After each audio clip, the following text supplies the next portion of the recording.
So ito na. Nalakasin natin. Okay, oops, dahan-dahan. Relax. Easy. Ito po ay 3.5 natin na electric unflux machine. No, commercial po ito.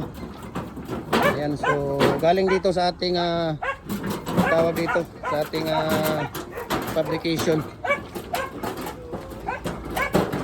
So madali lang pala tong madali lang pala tong itulak. Ayan. Sus, napakabilis lang pala to. Akala ko ang tagal. Pag si Kuya Ray talaga ang mag-ano nito, mag-operate. Talagang ano to Kuya, isama na natin to or wag lang kasi Mindanao lang to Kuya, Libuna eh. O to, tayo na mayroon pang sumakay oh. Mayroon pang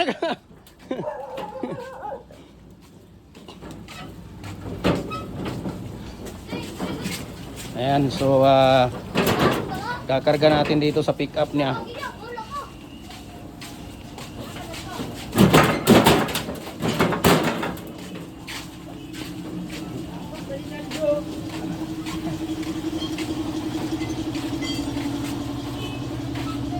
Hey, dito lang kay magmaniobra na naman yan dito.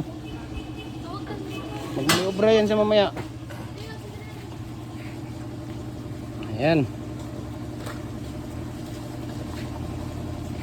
Magmaniobra ito mamaya si Pulukoy.